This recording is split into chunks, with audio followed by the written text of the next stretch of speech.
AZ dibagi determinan A. Ya. Kali ini untuk metode Kramer ya. Langkah-langkahnya sangat jelas, yaitu dia berbasis matrik. Ya, dia berbasis matrik. Oke.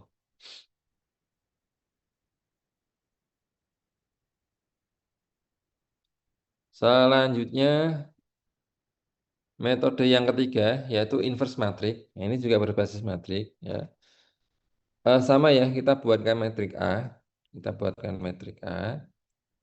Namun setelah kita menyusun metrik A ini, kita cari inverse-nya. Ya, kita cari inverse-nya. Ya, kan pertemuan sebelumnya kan kita mencari metrik inverse ya. Nah, dipakainya di sini nih. Ya, untuk mencari persamaan linier. Ya, kita cari metrik inverse-nya. Langkah-langkahnya apa? Ada yang ingat langkah-langkahnya?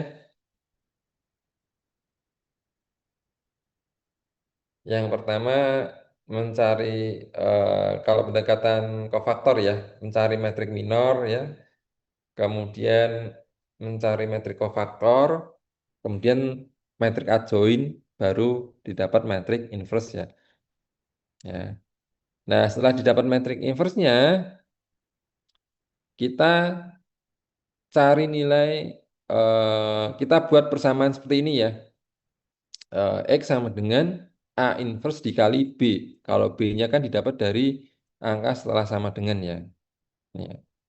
Nah, kemudian dikalikan ya antara matrik inverse dengan matrik B. Ini dikalikan. Ya, perkalian baris kolom ya. Baris pertama dikali kolom B, ya dikali kolom B, berarti ketemu nanti di angka 1 ya. Perkaliannya gimana? Berarti kan gini ya. 18/19 dikali 3 ditambah minus 5/19 dikali 1 ditambah minus 2/19 kali 15. Ketemu di angka 1. Berikutnya berarti baris 2 dikali kolom B-nya ini. Ya, ketemu di angka 3. Kemudian baris ketiga dikali 31/15 ketemu di angka 2. Nah, berarti masing-masing sudah ketemu nilainya, yaitu X-nya sama dengan 1, Y-nya 3, Z-nya 2. Ya, sama seperti tadi ya untuk nilai X, Z-nya. Ya, oke. Ada pertanyaan dari sini?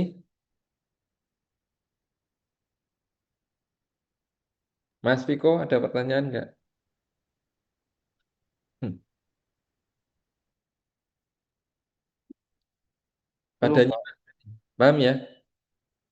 Pada nyimak ya? Oke.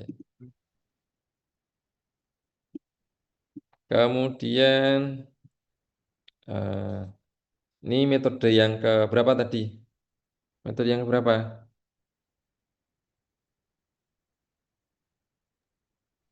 Ini ketiga. Ketiga ya, metode yang Iya, ketiga. Pak. Oke, sekarang metode yang keempat. Metode yang keempat itu namanya eliminasi Gauss ya. Ini agak sedikit kompleks ya, karena basisnya dia operasi baris elementer ya. Dia basisnya operasi baris elementer. Nah, yang perlu diperhatikan, yang perlu diperhatikan ya, itu gini. Yang pertama kita ubah dulu persamaannya ke dalam bentuk metrik ya. Kita ubah dulu ke dalam bentuk metrik ya. Di sini ada 3 persamaan, berarti ada 3 baris. Kemudian ada 3 notasi ya, X, Y, Z. Kemudian setelah sama dengan ada 1 angka. Berarti total ada 4 kolom. Dia nanti akan membentuk 4 kolom. Ya. Untuk persamaannya kan 2, 1, minus 1, 3 ya. Nah, kita ubah ke baris pertama. 2, 1, minus 1, 3. Nah, seperti itu. Kemudian nanti kita eh, apa namanya menentukan ya menentukan operasi baris elementernya, di mana targetnya adalah segitiga bawah ini dia nol. Targetnya segitiga bawah itu nol. Kita menyusun operasi baris elementer ya, mungkin setiap setiap mahasiswa nanti beda-beda ya. Tetapi targetnya itu segitiga bawahnya ini nol ya. Nah, setelah segitiga bawahnya ini nol, maka nanti eh, baris yang paling bawah ini adalah untuk nilai Z-nya ya. Nilai Z ya berarti di sini kan ada angka 1 2 ya. Berarti 1 Z sama dengan 2. Berarti Z sama dengan 2. Ini sudah ketemu nilai Z-nya ya.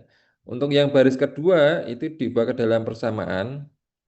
Nah, berarti sebenarnya kan untuk kolom pertama itu untuk nilai X, kolom kedua Y, kolom ketiganya Z ya. Ya kan polanya seperti itu. Kalau baris kedua kita ubah ke dalam persamaan, berarti 0x plus Y plus 1Y minus 5Z sama dengan minus 7. Ya, itu eh, akan didapat persamaan Y minus 5Z sama dengan minus 7. Ya, tadi kan kita sudah dapat nilai Z-nya. Z-nya kan sama dengan 2 ya, berarti Y-nya sama dengan minus 7 ditambah 10, berarti ketemu di angka 3. Nah, ketemu nilai Z sama Y-nya, kemudian kita ke persamaan yang pertama, itu berarti 2X plus 1Y minus Z sama dengan 3. Nah, kemudian kita masukkan nilai X dan Y-nya. Ya, kita masukkan nilai Y dan Z-nya ya. Y dan Z-nya. Kemudian kita ketemu angka X-nya sama dengan 1.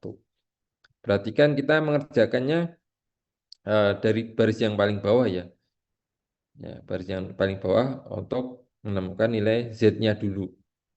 Ya kan. Di sini kan ketemunya baris yang paling bawah itu kalau kita ubah ke dalam persamaan kan 0x plus 0y plus Z sama dengan 2 atau Z sama dengan 2. Ya, ini untuk eliminasi Gauss ya. Jadi kita menyusun operasi baris elementer di mana targetnya adalah segitiga bawahnya ini diubah ke angka 0. Nah, kita coba bisa tracking ya operasi baris elementernya seperti apa. Ini yang pertama diterapkan baris 2 dikurangi 3/2 baris yang pertama. Ya, berarti baris 2-nya ini eh, dikurangi 3/2 kali baris yang pertama. Berarti yang berubah yang baris yang kedua. Ya, baris pertamanya tetap. Ya, baris pertamanya tetap. Teman-teman coba mengingat kembali operasi baris elementer ya.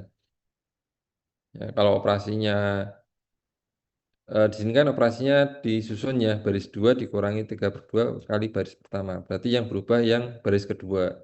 Baris pertamanya tetap.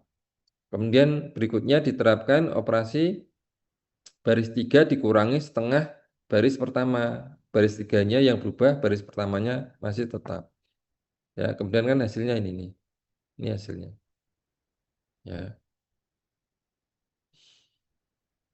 Oke, operasi berikutnya adalah baris keduanya dikali 2 ya, supaya tidak ada desimal ya, supaya tidak ada nilai pecahan ya. Baris 2-nya dikali 2, baris 3-nya juga dikali 2.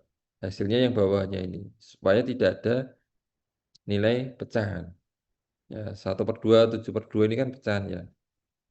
Kemudian ini sudah ketemu dua angka nol ya. Berarti langkah selanjutnya adalah mengenolkan yang angka 7 ini. Angka 7 ini dinolkan, yaitu dengan cara baris 3 dikurangi 7 baris kedua. Nah, berarti ini dikali 7 untuk menjadi pengurang yang baris ketiga ini. Ya, otomatis angka 7 ini akan berubah menjadi 0. Ya. Kemudian eh, berikutnya, biar baris ketiga ini angkanya tidak besar, Ya, ini kan sebenarnya kelipatan ya. 38 sama 76 itu kan kelipatan ya. 38 dikali 2 kan 76. Biar angkanya tidak besar, di sini tuh disederhanakan untuk yang baris ketiga, yaitu baris ketiga dikali 1/38. Otomatis yang 38 ini dikali 1/38 menjadi 1, 76 dikali 1/38 menjadi 2. Ya, ini hanya untuk operasi yang terakhir ini hanya untuk mengecilkan nilai baris ketiganya saja. Sebenarnya tanpa tanpa dikalikan 1/38 itu nggak masalah ya. Nanti akan ketemu nilai Z-nya sama dengan 2. Ya, oke, ini untuk yang eliminasi Gauss. Ya, eliminasi Gauss itu yang perlu diingat adalah target operasi baris elementernya segitiga bawahnya ini 0. Ya, harus 0. Oke, mungkin ada pertanyaan?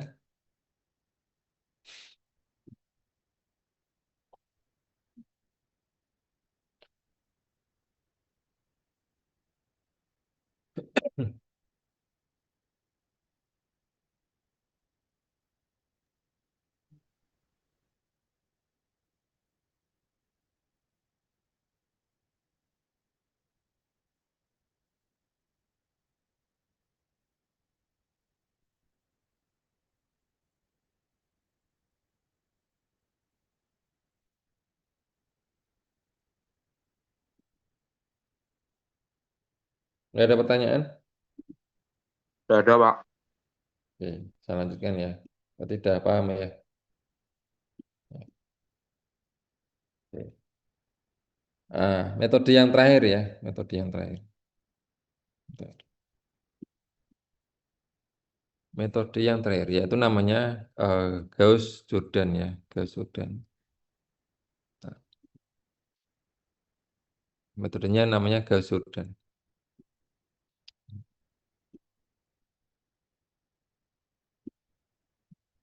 Untuk metode Gauss-Jordan ini sama seperti metode sebelumnya, yang keempat ya, metode yang keempat. Ya, cuma bedanya ini beda di targetnya ya, beda di targetnya. Targetnya ini sama ya, menyusun operasi baris elementer ya. Cuma yang ditargetkan itu adalah di slide berikutnya. Nah, targetnya ini nih. Diagonalnya itu harus diubah ke angka 1. Diagonalnya diubah ke angka 1.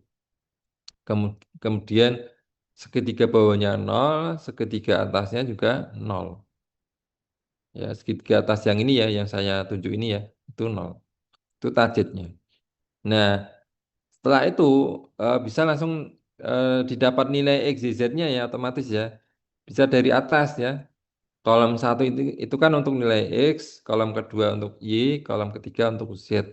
Berarti didapat nilai X-nya sama dengan 1, Y-nya 3, Z-nya 2. Ya.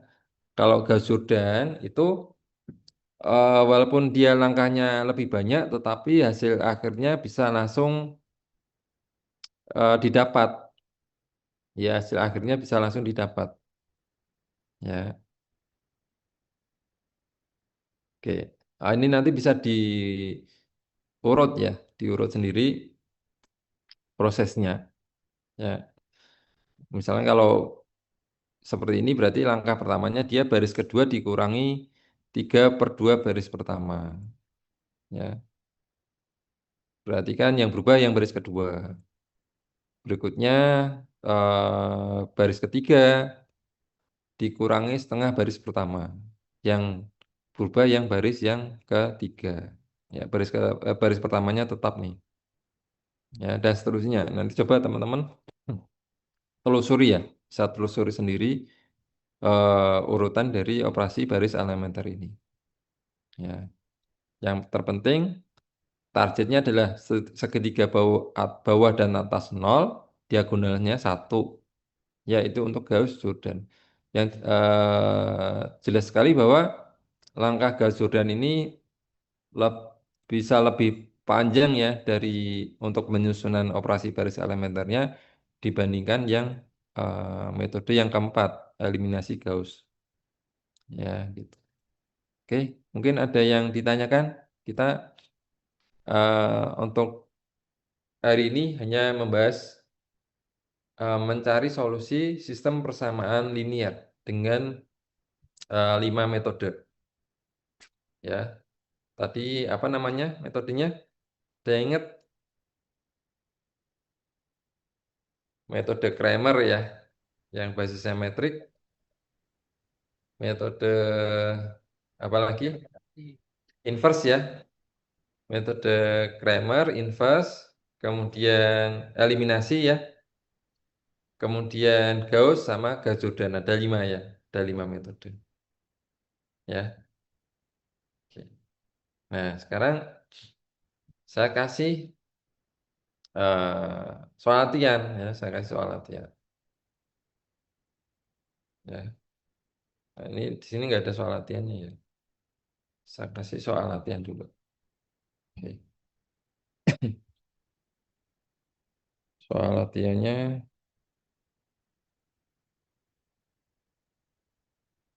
oh ini ada pertanyaannya. Mas Faris ya, apakah metode eliminasi bisa menggunakan OBE? Kalau eliminasi ya eliminasi saja, ya. Berarti metode yang pertama ya.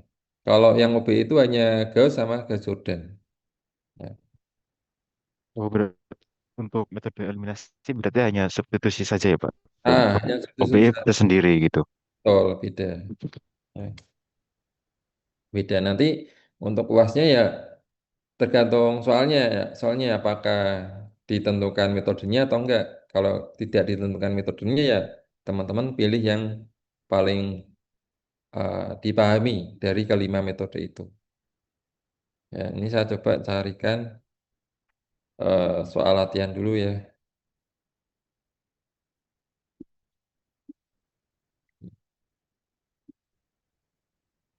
Ini matrik dan vektor. Bentar.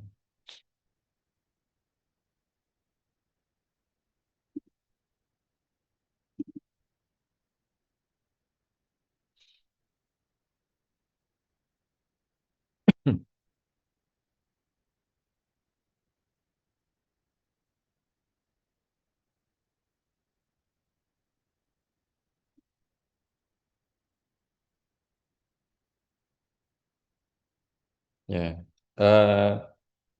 soalnya saya screenshot ya. Nah, screenshot saya taruh di WA group ya. Saya taruh di WA group.